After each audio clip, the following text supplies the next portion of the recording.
Yang akhir sekali yang daripada Ampang ni, saya setiap mana yang berhormat sudah maklum, kes ini kes mahkamah, maka merupakan subjudis kalau saya jawab sekarang dan melalui peraturan mesyuarat.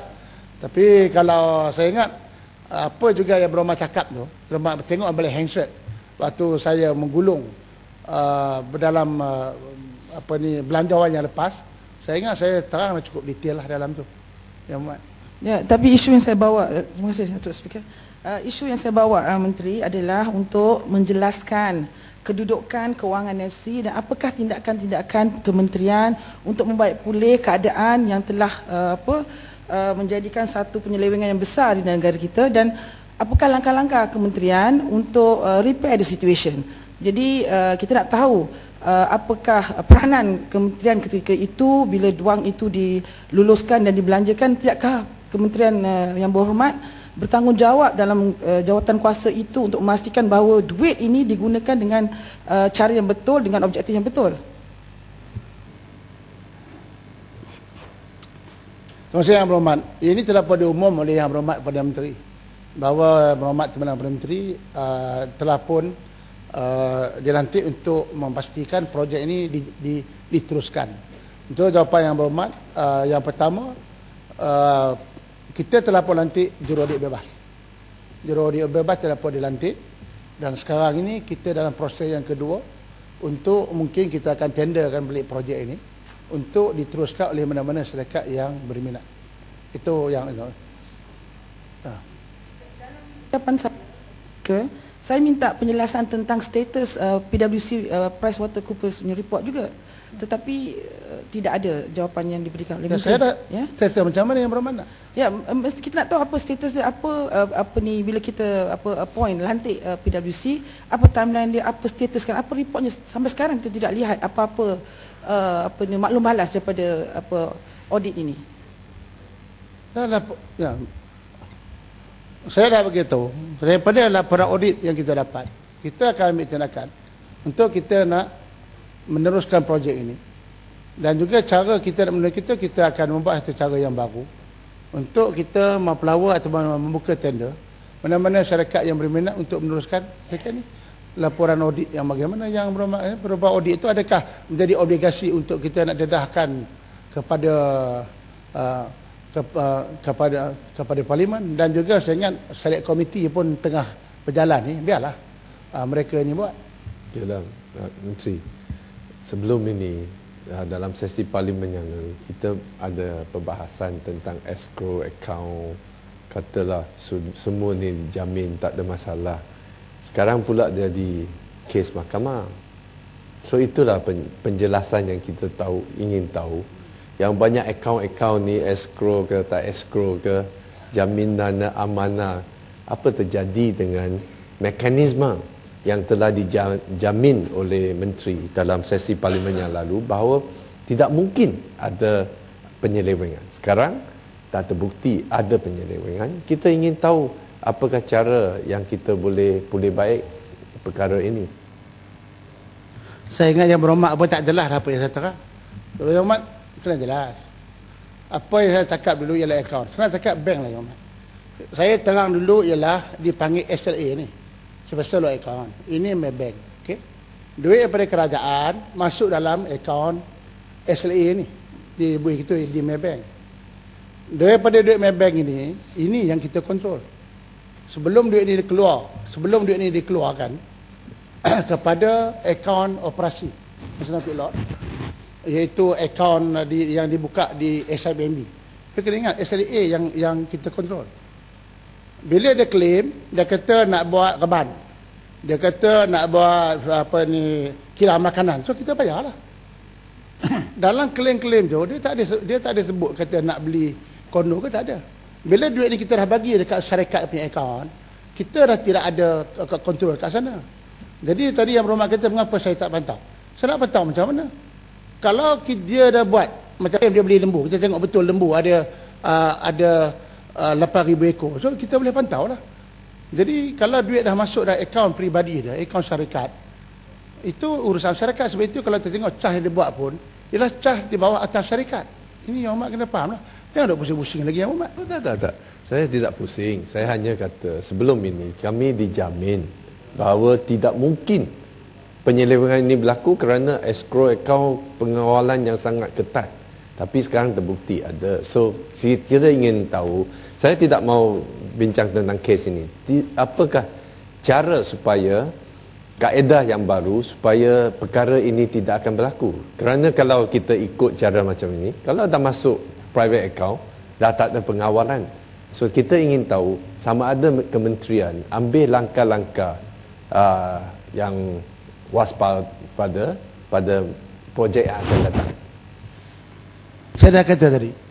Sebab kita lantik, kalau kita sebab itu kerajaan serius. Sebab kita lantik juru audit bebas. Kita nak tengok macam mana aliran itu berlaku. Yang kita escrow account tu, macam saya kata tadi. Kalau saya tengok yang ada claim dari escrow account, dia tak ada sebut pasal beli kondo. Kalau dia kata nak beli kondo, takkan kita nak bayar. Memang kena faham account ini. Jadi yang kita escrow account ni account yang kita kawal, yang ada tanda tangan daripada pegawai Kementerian Kewangan. Jadi kalau dia kata dia claim, dia kata dia nak buat kandang, so kita bagilah. Kemudian yang bila dah masuk account dia, itu kita tahu itu ialah urusan di dalam company dia. Jadi saya ingat berhormat, saya dah terang panjang lebar benda ni. Tapi kalau yang muat masih lagi tak faham, nak suruh saya pergi cek account dia, itu perkara yang di luar kuasa kita. Itu biarlah SPRM dia cek. Contoh, saya pergi contoh. Kalau kata yang berhormat seorang kontraktor, yang berhormat pergi buat jalan, berhormat kata claim buat jalan, kita bayarlah duit jalan dengan berhormat claim. Tapi kalau jalan tu rosak, jalan tu ikut spek, itu biarlah konsultan ke SPRM pergi sasak lah. Kalau berhormat tipu sagi claim, semua juga macam kes ini. So sebab itu tas yang dia buat yang berhormat lah. Itu di bawah atas syarikat. Dia nak jual, dia nak beli harta tanpa mahu ke board dan sebagainya, itu urusan syarikat dia. Yang mana pusing-pusing apa lagi, itulah apa yang saya cakap. Tak pusing, kita tak pusing. Saya hanya kata sebelum ini kita dibagi jaminan dan very determined kita bahas kata tak ada. Maksudnya mekanisme kita sekarang ada masalah, ada ketirisan. So we just want to find out how to cara yang baik untuk prevent next time dia berlaku. Okey, itu saja. Saya dah terang banyak kali ya Muhammad. Saya contoh. Bila dia kata kita claim, dia kata nak buat kilang makanan. Bila kilang makanan, kita tanya mana kilang makanan, dia kata dia kena beli tanah. Dia kena buat plan dan sebagainya. Jadi kalau benda itu belum buat, jelas kita nak pantau betul. Ya. Saya faham duit itu telah luluskan dan untuk diluluskan untuk yang disebutlah kandang dan sebagainya. Tidakkah ia menjadi satu skop kerja bagi kementerian untuk juga memantau di lapangan sama ada duit yang dikata dibelanja untuk kandang tu dia buat kandang. Duit nak beli lembu tu dia beli lembu dan tidak beli kondo dan tidak beli benda yang lain. Yalah, sebab yang saya kata tadi. Saya dah kata tadi, dia contoh kata kilang. Dia kata dia nak buat kilang. So bila kita pergi kita kilang, dia kata dia beli tanah. Dia tunjuk kata dia beli tanah untuk buat kilang. Jadi selagi kilang tu tak buat, kita nak pantau macam mana? Sebab proses yang dia buat itu, bila kita bayar, pergi kepada sana, kita akan pantau lah. Apabila macam kata yang the first, yang mula claim yang pertama, kita pantau. Apa ni?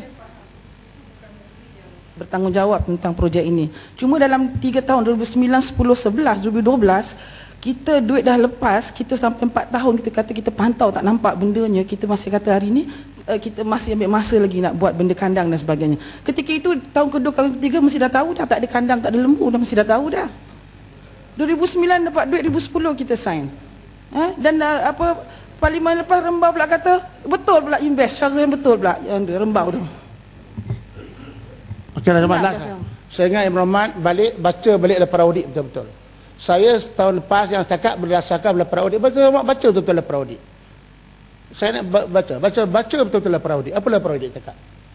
Laporan audit saya cakap menyeleweng. Laporan audit kata mengenai lembu. Ikut laporan unjuran kita, sepatut lembu itu ada sebanyak 8,000 ekor.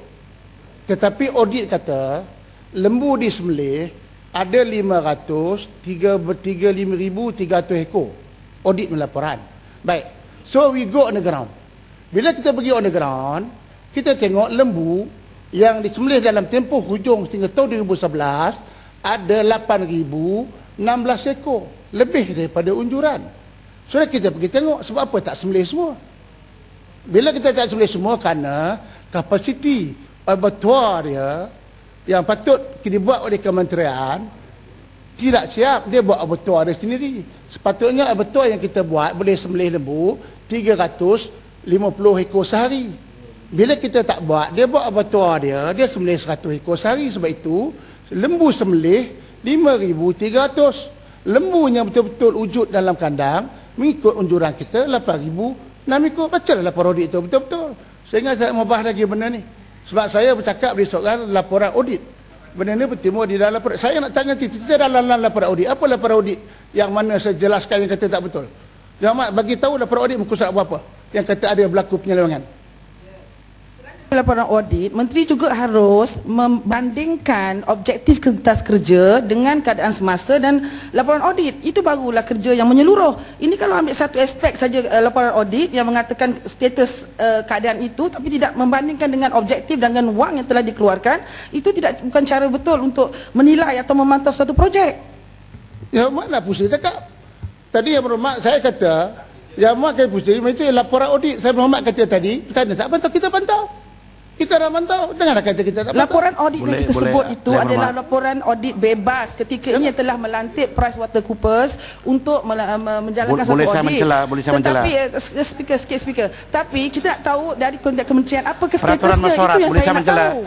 Saya bukan nak tahu detail, saya tahu apa status dia. Sama ada kementerian aware, sedar tentang adanya audit ini dan apa statusnya dan siapa audit PwC ini responsibel kepada siapa, apa timeline-nya. Itu yang kita tanya dalam soalan saya. Ahli yang berhormat. Menteri, duduk dulu Menteri ya. Duduk dulu yang berhormat. Ahli yang berhormat, setahu saya apabila berbahas, sekali-sekala poin kita kemukakan. Apabila kita berbahas umpamanya daripada pembangkang, tujuan adalah untuk supaya kerajaan mengambil tindakan sama ada kementerian ataupun relevant authorities.